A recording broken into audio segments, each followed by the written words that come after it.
Okay, so we did this by hand. It's a difficult problem. I'm not suggesting otherwise. Hopefully, if you did spend some time thinking about that and working the problem, you can appreciate what we're asking you to do. Now, certainly, I want to point out there is limitations to Sage, and I'm not an expert in Sage. And the reason for that is I really don't play around with Sage enough to become an expert in it. There are people that know more about Sage than I could ever understand. And if you went to the forums and asked this question, why is Sage not responding in a correct way? Um, you may, find out more than I could possibly share with you. And again, I want to emphasize throughout your careers in education, you're going to be exposed to teachers. Their skill set is not at the highest level. All right. So my skill set in Sage is at the highest level.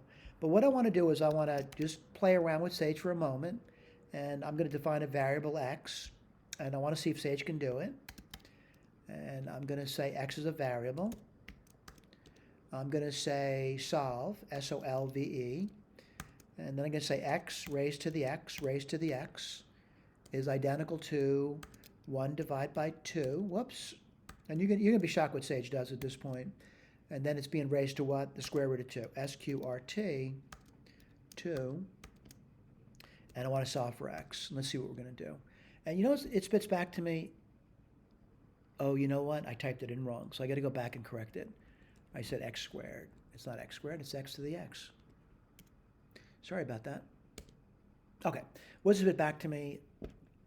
Not an answer. All right, not an answer. Now, certainly there's other things I could do. I could, get a numerical solution to this over here. But what I'm claiming is that, it's really not working out for me.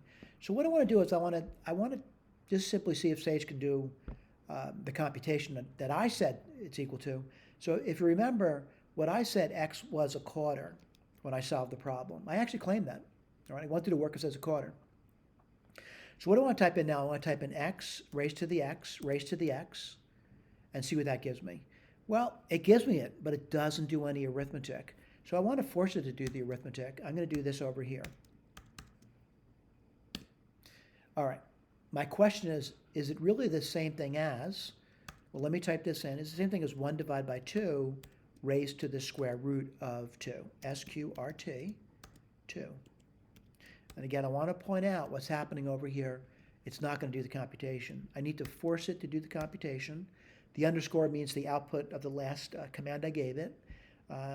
Dot n is an abbreviation for numerical approximation, and I got that number over there.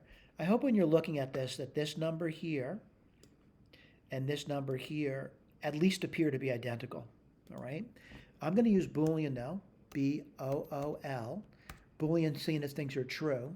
Now, granted, I'm not an expert with Sage, but I'm going to say is x to the x to the x, and remember, I said x is a quarter, is that identical to this statement over here? Now, again, I'm no expert in Sage. All right, I'm going to hit return. And it says it's false. By the way, it is not false. It's actually true. What's the problem, though? What Sage is trying to do over here, it's trying to look at that thing and saying, can he resolve the computation there? And for some reason, Sage cannot resolve the computation. It can't do it, right? So it looks at this and basically says, that's the computation. And then it looks at this over there. It compares the two and says, they're not the same thing. And I hope you agree with that. If you were just a machine looking at this and a machine looking at this, you would clearly say they're not true. But here's the deal. When we approximated those, they sure do appear to be identical. What we did by hand, though, we showed that this is identical when x is 1/4. All right? I just want to go to one other piece of technology for you. And yeah, I know this is difficult. I really do know it's difficult. Let's see where I'm going to go. I'm going to go, let me just get out of here. And let me go to a graphing application. Choose. It's going to be a tough one. And I'm going to say x to the x to the x. And I get a picture over there, all right? And the next thing I want to do is I'm going to put a line in. I'm going to put this down for you. I'll blow this up in a second. New equation. I'm going to put a line in, and I'm going to say x is equal to 1/4. I'm seeing that line. I'm going to put another line in. Again, just learning. And that line's going to be y equals 1 divided by 2 raised to the square root SQRT. Whoops, made a mistake there. The square root SQRT of 2. All right, so what I'm going to do is I'm going to zoom into that area. And this over here. And I'm going to get rid of my grid because I'm not seeing things in my grid, by the way. So let me get rid of the grid. All right, X and grid. I'm going to get rid of the grid.